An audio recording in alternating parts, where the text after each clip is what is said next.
Today we have some fascinating developments coming from Ukraine, and they might surprise even the most skeptical observers. For the first time since the start of this war, even Russia's most hardline media figures have been forced to admit what has long been evident to the rest of the world. Ukraine is not collapsing. It's becoming stronger than ever, militarily, industrially, and strategically.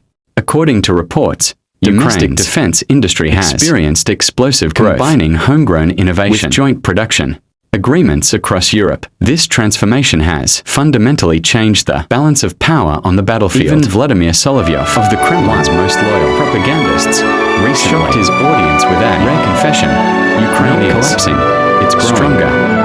Gone were his usual boasts about Kiev's supposed downfall. Instead, his tone carried something new: resignation. He admitted that Russia had completely misjudged the situation, assuming that NATO was only sending ready-made weapons. The reality, however, is far different.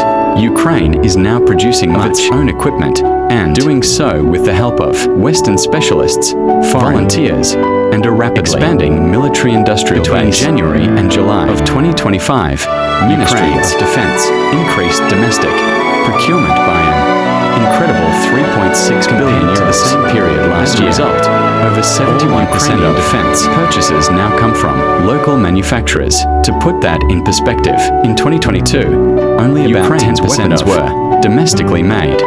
In 2023, that number jumped to 35%. By mid-2025, surpassed 40%. President Volodymyr Zelensky has now set a new goal: make half of all weapons used on the front lines Ukrainian built by the end of the year. And looking at current production rates, Ukraine is well on track to exceed that target. The results are staggering. The country's defense industry has multiplied several times since 2022, projected to produce $35 billion worth of drones and missiles next year alone. Ukraine is now Europe's leader in unmanned systems, domestically produced strike drones dominating the skies, and naval drones transforming the Black Sea into a dangerous place for Russian forces. Meanwhile, Ukraine is advancing rapidly in missile technology, with plans to introduce regular use of ballistic missiles developed entirely at home, a major leap forward in long-range defense capability to protect its manufacturing from Russian strikes.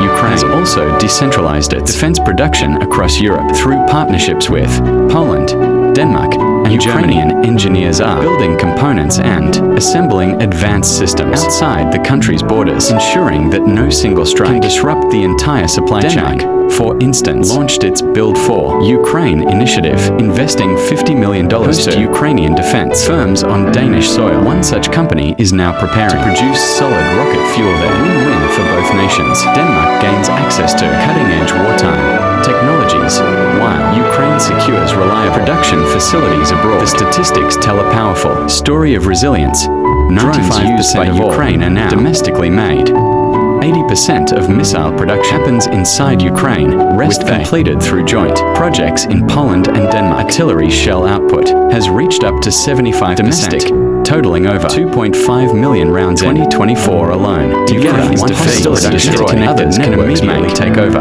It's a dramatic contrast with Russia, where sanctions, resource shortages, and battle losses are crippling the economy. 2022, Vladimir declared that one of his main goals was the demilitarization of Ukraine. But 3.5 years later, the result is exactly the opposite. Ukraine is not demilitarized. It is more militarized, more independent, and more technologically advanced than its defense industry now rivals those of major European powers, operating under constant threat. And even the Kremlin's most devoted voices can no longer deny it. If you stand against the invasion of Ukraine and want to support independent reporting, consider subscribing to our news website. There, you'll find exclusive strategic insights, detailed frontline overviews, and in-depth tactical analyses.